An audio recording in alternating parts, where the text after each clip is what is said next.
কাঁচা আমের মুরব্বা আচার বানাবো আজকে। তো আমগুলো মাঝখান দিয়ে কেটে আমি কুচি করে নিয়েছি। এখানে দিয়েছি আর আধা কেজি চিনি, তারপর হচ্ছে অল্প পরিমাণ পানি, 2টা এলাচ, 2টা গোটা, আর হচ্ছে 2টা তেজপাতা। তো চিনি সেটা যখন বলক এসে পড়ছে, এ পর্যায়ে আমি সবগুলো আম দিয়ে দিয়েছি। এখানে 1-1.5 কেজি মতো আম হবে। তো 1-1.5 কেজি আমের মধ্যে আধা কেজি চিনি একদম যথেষ্ট। তো এই আমগুলোর মধ্যে আমার চিনিটা একদম মিষ্টি হয়েছে, সেম মুরব্বার মতো স্বাদ হয়েছে। স্বাদ মতো লবণ, হলুদের গুঁড়ো আর হচ্ছে মরিচের গুঁড়ো দিয়ে খুব ভালো করে মিশিয়ে নিচ্ছি। মাশাল্লাহ মাশাল্লাহ, এই আমের মুরব্বাটা খেতে এত বেশি স্বাদ হয়েছে কি বলবো।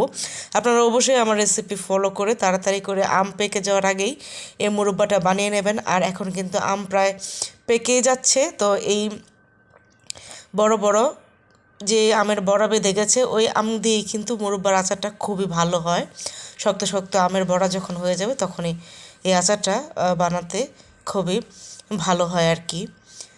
তো প্রায় পানিটা শুকিয়ে এসেছে, চিনি শিরার যে পানিটা ওইটা একদম ঘন হয়ে গেছে, দেখতেই পাচ্ছেন। তো এই পর্যায়ে আমি পাঁচফোড়নের গুঁড়োটা দিয়ে দিলাম। তো মাশাল্লাহ কি বলবো, এটা মুখে দেওয়ার সাথে সাথে মনে হয়েছে যেন কি খেলাম, এতটাই মজা হয়েছে। তো অবশ্যই, আর কালারটা দেখেন মাশাল্লাহ কতটা সুন্দর কালার হয়েছে।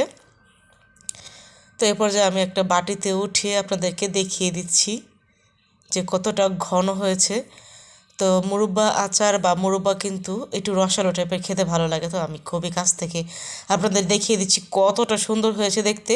দেখতে না যতটা সুন্দর হয়েছে, খেতে ততটাই মজা হয়েছে। তো একটুখানি মুখে দিতে মাশাল্লাহ মাশাল্লাহ মাশাল্লাহ খুবই ভালো লাগছে।